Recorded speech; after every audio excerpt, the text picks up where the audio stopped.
One of the big three problems with the Lakers is LeBron James. LeBron James is not a good basketball player anymore. Right after LeBron teased retirement and skipped the farewell tour, a Lakers coach finally voiced the uncomfortable truth.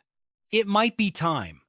Honestly, since Bron returned, our offensive flow just hasn't been there. We're disorganized. The critique was harsh. When LeBron heard it, his response left the entire league stunned. Here's the deal. J.J. Redick stood at the podium after a brutal loss and vented about his squad. He didn't drop names or point fingers at individuals, but the words he chose sparked a firestorm that is still burning. Look, my number one priority is simple role clarity. I think since we've gotten Bron back, he paused for a second and then kept going. We haven't been organized on offense. Way too many random plays. Look, that is on me. Redick laid out 3 points in that presser. First, the team lacked clear roles. He claimed the offense fell apart after LeBron's injury return, and he took full responsibility as the head coach. Those are the hard facts of what he actually said. He took the hit, said the name LeBron once, and focused on structure. But that's not how it landed. Craig Carton, host of The Great Garden Show, saw that presser and walked away with a take that had no middle ground. To Carton, Redick basically announced that LeBron was finished. He didn't hold back, saying one of the biggest problems for the Lakers is LeBron James himself. Carton twisted Redick's notes on role clarity into a direct attack on LeBron's current value as a superstar player. He connected those dots in a way that the coach never did, at least not in front of the cameras. Then he doubled down. Maybe coach harder and be more demanding, but let's be real, LeBron James is officially washed. That word washed went absolutely everywhere. It was debated on every sports show and every Hoops podcast. People were saying LeBron just isn't an elite player anymore. Plain and simple, LeBron is now a massive defensive liability for this Lakers squad. Every sentence felt like a hammer blow. Carton pushed further, tying LeBron's on-court performance to something much bigger than the game of basketball. For someone who claims to be an ambassador, you're killing the very sport you think you're the king of. That's a statement that goes way beyond stats. It is about legacy, and it dropped just days after that Redick presser. The link between those two, the coach's calm words on structure and Carton's scorched earth attack, was being connected in real time by millions of fans. Carton had one last piece of evidence. He brought up LeBron's agent, Rich Paul, and a revealing moment from a recent podcast appearance. Even his closest ally, Rich Paul, seems to be turning on him now. On a podcast with Max Kellerman, he was asked one shot to win the game, "Who are you picking?" According to Carton, Rich Paul admitted he'd take Michael Jordan over LeBron in that high-stakes scenario. That specific podcast moment threw massive amounts of fuel onto a fire already burning across the basketball media landscape. Redick tried to push back against the wild media speculation regarding LeBron's future, even mocking the early decision 2.0 rumors. But once the coach's words hit the airwaves, it didn't really matter what he actually meant. All that mattered was what people heard, and they heard that LeBron James was the reason the Lakers were failing. The timing just made it worse. This was a team that kicked off the season without LeBron, who missed 14 games with sciatica. When he finally returned, the smooth, offensive rhythm the team had found without him was completely disrupted. Redick was highlighting that struggle, but the narrative was already set, and it wasn't kind to the 41-year-old in his 23rd season. The big question everyone asked wasn't whether Redick was right or wrong about the actual X's and O's. The real question was whether LeBron James had become the team's problem instead of its solution. That question was about to get much louder, because J.J. Redick wasn't the only person connected to the Lakers organization who had something to say. The chorus gets louder.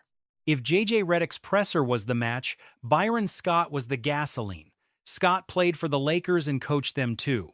He's earned the right to speak on this franchise with an authority that most media members simply don't have. When asked if it was time for LeBron to leave, he didn't flinch, he didn't stutter, and he didn't dodge. Look, like I said, I'm a fan. But honestly, I'm not going to sugarcoat the situation either. Byron Scott, a man with 3 rings in that iconic purple and gold, finally voiced the rumors that had been haunting the league for months. Personally, I really think this needs to be his final season in Los Angeles. Yeah, not retiring from the NBA, just moving on from here. He argued the Lakers had to part ways, even if LeBron James still had enough left in the tank for another franchise to use. You can go home, sure, but you absolutely have to get the hell out of this building. But Byron Scott's words were just the start of a much deeper, more uncomfortable conversation about LeBron's play during the 2025-26 season. The segment's host tore into specific habits he claimed were hurting the team. The list of accusations was absolutely brutal and non-stop. The first charge was stat padding, and the argument was cold and brutally straightforward. At 41 years old, LeBron wasn't chasing wins anymore. He was just protecting his legacy and his box score numbers. Then came the defensive concerns. In 2025-26, he averaged 1.2 steals and 0.6 blocks, decent stats on paper. But the eye test? Those moments where you need to rotate or stay in front of your man told a very different story to the critics watching closely. The chemistry issues with Luka Doncic were likely the most damaging part of the case for LeBron leaving the Lakers behind. Inside sources mentioned a lot of stress over the team hierarchy and how to keep everyone involved in the offensive flow. When you have 2 superstars who both need the ball to be effective, one of them eventually has to take a back seat. All season long, people wondered if LeBron was actually willing or even able to play that secondary role for the team. An anonymous executive from the East felt the exact same way back in February 2026, telling reporters that the Lakers should cut ties and build their future around Luka Doncic instead of the aging superstar. This wasn't just some TV personality chasing clicks. This was a professional front office strategist giving a cold, hard look at a situation that matched exactly what Byron Scott was saying. The narrative was set. The coaches had been venting about internal organizational mess ever since LeBron made his return to the team. A 3-time champion in Los Angeles had made it clear. It was time for number 23 to pack his bags. The media called him washed and selfish. Then an executive broke down the financial reality of letting him walk away in free agency. But one voice was still missing from the noise. The most important voice of all, LeBron James himself. When he finally spoke up amidst all that pressure, through the pressers, the wild takes, and the leaked quotes, LeBron James gave the world a statement nobody had ever heard from him before. He finally mentioned the one word he'd avoided for 20 years, retirement. It happened right after the Lakers got bounced from the playoffs. LeBron had just put up 40 points in a loss. He walked to the podium and started talking in a way that felt completely different from every other press conference he'd given. We'll see. We'll see. We'll see what happens next. It started as classic, vague LeBron keeping his cards close to his chest like he always does. Then, the mood shifted. Those 2 words, "we'll see," turned into something that felt a lot less like a rehearsed PR answer. Honestly, I just don't know. I really have a lot to think about moving forward, to tell the truth. He kept going, talking about his own future and what comes next for him in the game of basketball. I have so much to consider. That quote hit the sports world like a bomb. LeBron James is actually questioning if he'll ever suit up for another NBA season again. The headlines practically wrote themselves. Unlike some cryptic press conference, this was LeBron totally unfiltered, sitting there after a sweep and admitting that the end of the road was here. The media reaction was instant, ranging from shock to some very interesting theories about his real motives. Joy Taylor had a particularly strong take on her show about what the King was actually planning with this move. He isn't retiring. Honestly, I'm 100% confident in saying he's coming back. Her logic was tied to something very personal for LeBron. He's been incredibly vocal about his dream of playing alongside his son Bronny. Right. And at this point, that dream is still very much alive. You cannot ignore the Bronny factor when you're trying to figure out if LeBron is actually serious about walking away. A reported $7.9 million incentive tied to Bronny's rookie-scale contract. That timeline, stretching through 2026 and 27, might tempt LeBron to stick around on a smaller veteran contract. King James calls sharing the court with his son a dream, and the team finances are built to make it happen. Retiring now means giving up the once-in-a-lifetime chance to play pro ball alongside his own son. No father in hoops history has ever done this. Still, some critics weren't sold on the idea he is coming back. A sharp take from the panel pointed out a specific comment LeBron made that most fans completely missed. Following the loss, LeBron told the press he still ranks in the top 5 or 10% of the league. At first glance, that sounds like pure confidence. But look closer, and you will find an admission that shocked the experts. Think about it, LeBron was basically admitting that 5 or 10% of the NBA is actually better than him now. The host weighed in on the gravity of that statement. No legend ever admits that out loud. Because before you say it, you have to believe it. That realization revealed something massive about his headspace. For 20 of his 24 years in the spotlight, LeBron was the best player on the hardwood every single night. Now, he was openly confessing that a real chunk of the league has finally moved past him. Those are not the words of an icon hunting for his next championship ring. That is a man facing the end of a career that has lasted longer than some of his teammates have lived. One analyst looked at retirement through the simple truth that every legend eventually plays their final game. The point was simple but hit with a heavy, emotionally charged reality. All-time greats usually retire for one of two reasons. They either go out on top or they realize winning is impossible. LeBron does not fit into either box. He has won it all, 4 titles with 3 teams. But the massive gap between these Lakers and a real contender felt like a canyon no superstar could ever bridge alone. LeBron didn't just lose to Denver. He got totally swept by the Nuggets. The distance between King James and another trophy is not just 2 series, it is 8 full games. That sweep was the breaking point. Not just the loss, but failing to steal even 1 game. The host called it distance determines drive. The idea is that how far you are from the goal dictates your hunger to reach it. But even after that post-game presser, one voice warned us not to take LeBron's retirement talk as the absolute truth. The insight. It was a sharp look at how LeBron has manipulated narratives throughout his legendary career. The thought loomed like a storm cloud. LeBron's retirement comments might not have been based on pure emotion. It might be simple leverage. LeBron has a $52.6 million option. Threatening to walk gives him massive power over how the Lakers build the team. If the front office thinks there is any chance he retires, they will likely cave to his demands, whether that means roster trades, minute changes, or clearing a spot for Bronny. LeBron sees retirement as a celebration of life, focusing on his family and mental state rather than just basketball stats. That perspective is telling. It reveals a man already picturing life away from the court, even if he has not signed the papers yet. The truth behind the noise. The loudest opinions on his retirement are mostly just reactions to pressers and claims of stat padding, but the facts tell a different story. Basketball is filled with drama, but it is also a game that keeps a perfect record of everything on the floor. Those records show a version of LeBron in 2026 that does not look like a man who needs to quit. LeBron played 60 games, averaging nearly 21 points, 7 assists, and 6 rebounds in 33 minutes of action. At 41 years old in his 23rd season, those stats put him 26th in the entire league for scoring. Not 26th for his age group, not just among veterans, but 26th in the entire NBA against kids who were in grade school when he won his first MVP.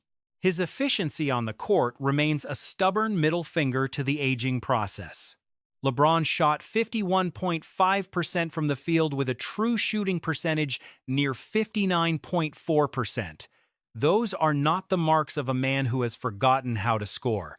Those are the stats of a seasoned veteran who has learned, through over 20 years of experience, exactly which shots he can still hit and which he should pass up.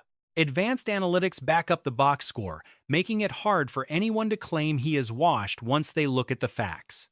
His efficiency rating hit 20.8, while his box plus-minus stayed a solid 3.5.